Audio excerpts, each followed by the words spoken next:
I'm a workaholic by nature, but I do have one rule: dinner at home with my wife. No exceptions. It didn't work out with my first wife, though. I was always caught up in work, and she couldn't handle it. She'd get upset, scream, threaten to leave. And eventually, she did. But with my second wife, things are different.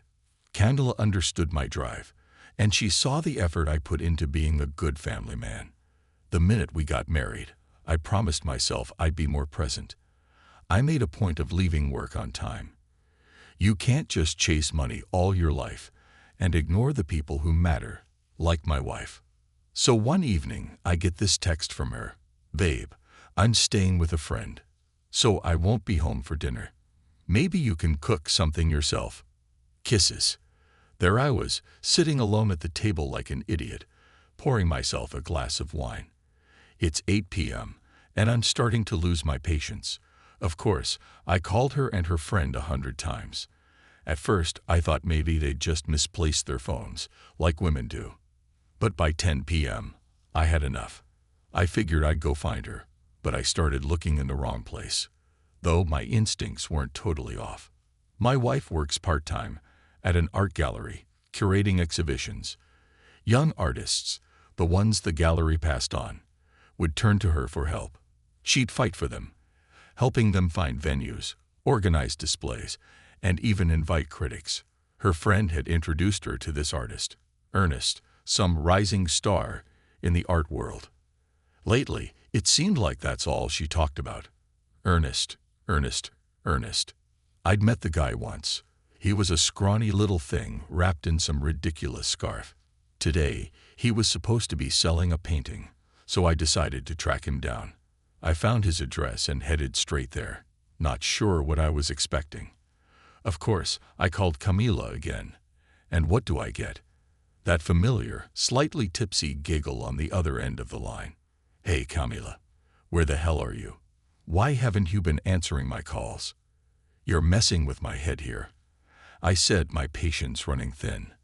I was standing outside the guy's house, peering through the windows like a complete madman. "Baby, calm down." Riley and I got chatting, lost track of time. "I'll grab a coffee and catch a taxi home," she said, dragging out every word as if she was trying to calm me down. But it only made me more irritated. I was burning up with anger, trying to spot her figure through the window. But all I saw were 2 glasses of wine sitting on a tray. Nothing else. I quickly ran through everything in my head and decided to press her, see if she'd slip up. "So, you're staying late at Riley's, huh? Should I just stay home and wait for you? You sure about that? Maybe I'll come by." I pushed, hoping she'd back down or make a mistake. "Thomas, it's fine. I'll be there soon. I'll kiss you when I get home." Camila's voice was sweet, but I wasn't buying it. She hung up before I could say more. I wanted to strangle her artist right then and there. I was a mess inside, everything tightening in my chest. I grabbed a metal rod from the flower bed fence, clenching my teeth and walking towards the house. The front door was wide open. Once I stepped inside, I knew it right away. Camila wasn't there, but Ernest was, cowering in the corner, eyes wide, holding some brushes or whatever scraps were left of his pathetic art, an unfinished canvas on the easel. "Please, please don't do anything," he squeaked from behind a corner, terrified. "It was just once. I love her, and she loves me. You don't understand. We're soulmates." His words faded into the background. All I saw was the painting, a naked woman playing a harp. The woman was unmistakably my Camila. The eyes, the lips, the hair, even the moles on her body, they were all hers. Only someone who'd been with her could have known all that, I thought, trying to keep my anger in check. I growled, my voice strange and cold, ripped the painting off the easel, and walked out. On the drive back home, I tried to slow down, calm myself, and figure out what to do next. But my mind was spinning. Camila was waiting for me in the apartment, wearing the lace underwear she knew always made me forgive her after a fight. She was a little tipsy but affectionate, all over me the second I walked in. "Baby, stop sulking. I'm sorry, really sorry. Riley and I just talked so much. We had so much gossip." She threw herself on me, nuzzling my neck, completely unaware of the portrait of her standing outside the door.